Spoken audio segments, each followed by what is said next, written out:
During my spring break of 2022, I visited the Foley Railroad Museum in Foley, Alabama. What you're looking at now is a yellow speeder car on display. I don't know much about it. There's also a short freight train on display in front of the depot with Caboose 158. It was originally built for the Gulf Mobile in Ohio as number 2724. You can go inside the caboose and view the neat artifacts inside of it. I've never seen black and blue flags used in railroad operations before. These illustrations are Nashville, Chattanooga, and St. Louis marker lights from 1906. In addition to the lights on the side of the smoke box, you also got marker lights atop the pilot.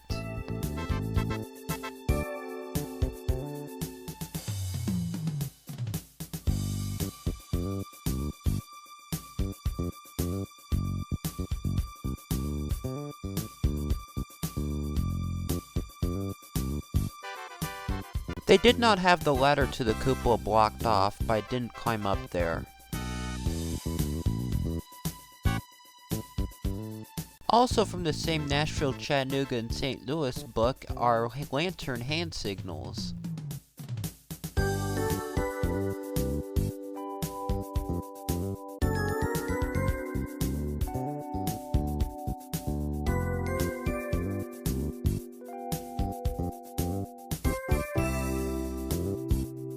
There's also L&N boxcar 181606, a 50-foot single-door boxcar. Coupled up to it is a much more modern boxcar, Frisco 4722, a double-door boxcar. Heading up the freight train is Louisville and Nashville number 13, an SW1 built in 1941. This locomotive last worked at a grain elevator in Pensacola before coming to the museum. I'm not sure what this S30 plate means. Was it how the L&N classified their SW1s? You could climb up the locomotive to view inside the cab, but you couldn't go inside the cab. There's also mile marker 67. There's also this mini train that doesn't go anywhere. But the museum does have a road tour train. Now we're inside the model railway wing of the museum, which has a bunch of old models in cases and this big model. Variety of accessories. It seems like there's no order between what's railroad artifacts and what are model trains. I know 164.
Oh, 462. Coming back this way. Sorry. I'm going along in.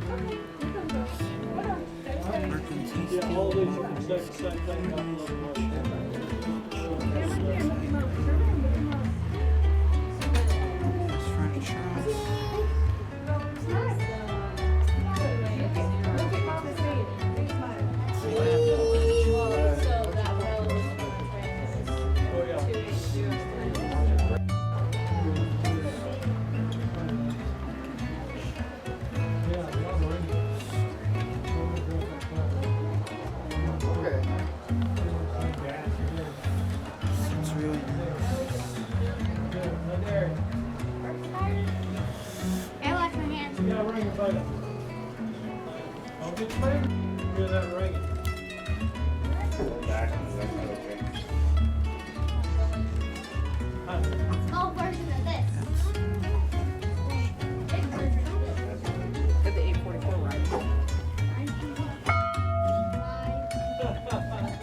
And here's a closer look at that 1-inch to the foot scale locomotive, which is live steam and was built over 100 years ago. We're on this live steam model.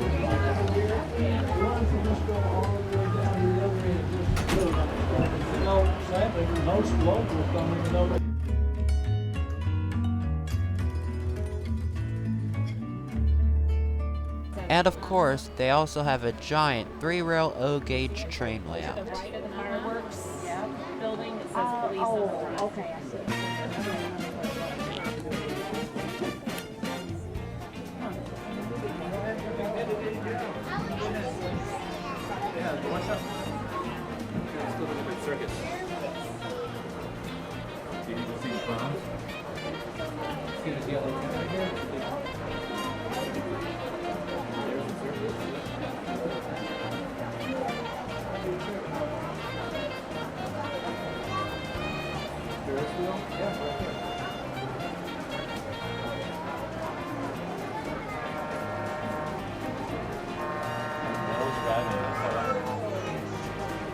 There's no driving. See that blue, baby blue and red? No driving.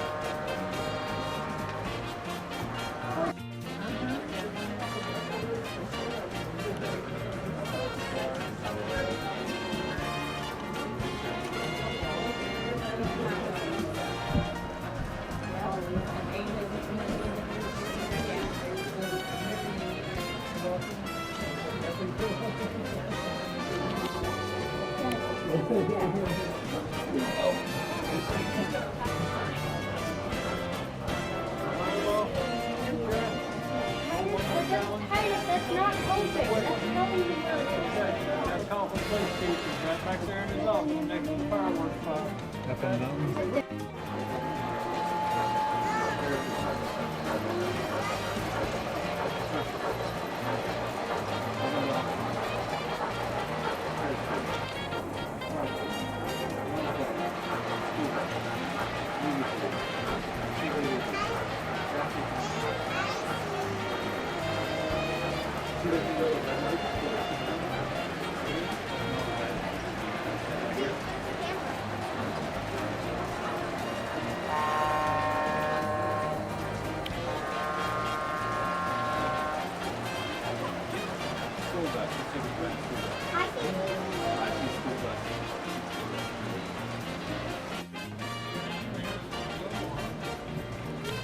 That whole thing's engaged.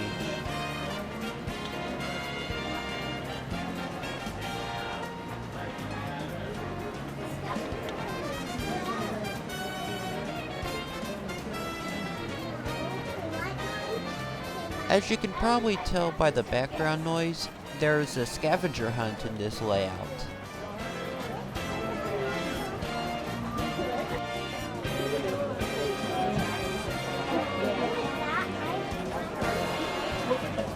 I saw that. That was the wings.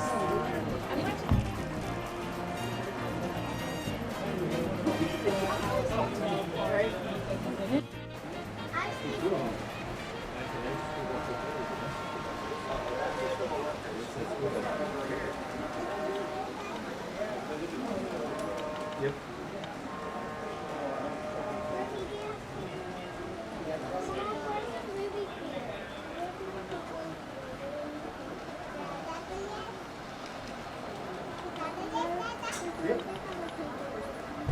Yep, you guys have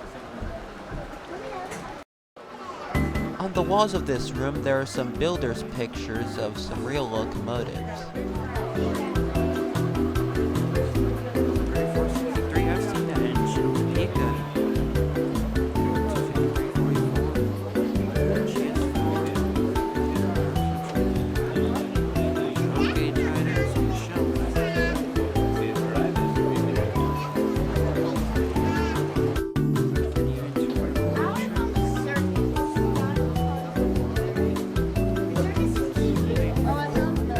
This one is of the New York Central 999, the first steam locomotive to reach 100 miles per hour. I've seen it at the Chicago Museum of Science and Industry. That was back in 2014, so I probably won't make a video of it. There's a nickel plate Berkshire, built in the 1940s by Lima. This is a C&O Class K2 282, a New York Central Class A2 Berkshire, and the Cleveland Union Terminal P motor electric locomotive.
This giant train shed is my favorite part of the museum's layout.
This is the room adjacent to the model railroad room, featuring this giant map of the CSX system. This frame of logo patches, and this TV playing a DVD of the model train layout. This is their museum library.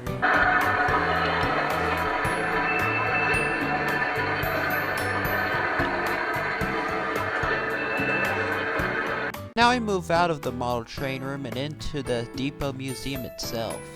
This L&N depot was built in 1909 and was decommissioned in 1971 along with the rest of the branch line to Foley. It was then moved to Magnolia Springs. In 1992, a group was formed to move the depot back to Foley and turn it into a museum, which happened in 1995. This model shows how big the freight house of this depot was. Here's the station agent's desk, and the map of Baldwin County, Alabama, where Foley is located. This Bachmann G-scale train has been repainted to look like an L&N train. Can't find what train has the camera. Probably the streetcar.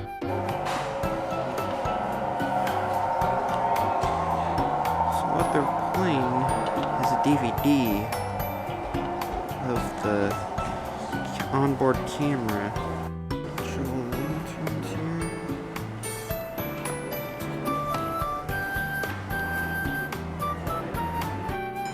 potato grinder.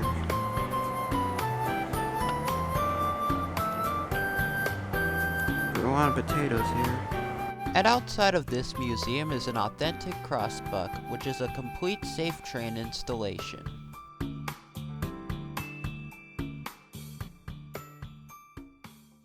Also on that day, we entered Pensacola, Florida.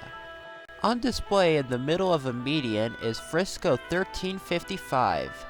The Spirit of Pensacola was built in 1912 by Alco as a 280 and was enlarged to a 282 in 1945. The locomotive was enlarged in Springfield, Missouri. This engine has been in Pensacola since 1957, the southeasternmost corner on the Frisco system.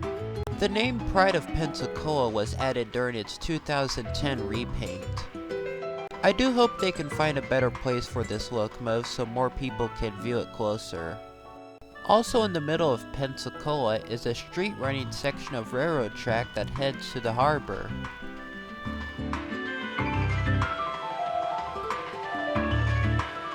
And blink and you miss it, this double-decker bus that's advertising McGuire's Irish Pub. They also have one in front of their restaurant and one that tours around the city. I also saw this large ship docked in the Pensacola harbor. I had no idea what it was, but it's not very long. I believe it is some sort of supply ship. On the other side of the bay, I saw this Rolls-Royce Silver Cloud Bentley. And this 1960s Oldsmobile Cutlass. Back on the Bay Bridge, I saw this tugboat, the Dawson. I believe it is owned by Skankska Construction Company, which was doing work on the Pensacola Bridge. I'm not sure when this thing was built, but it looks pretty old. During my trip, I used a marine radar app to know what ships are where. This is how I found out this next tugboat is the Miss Elizabeth.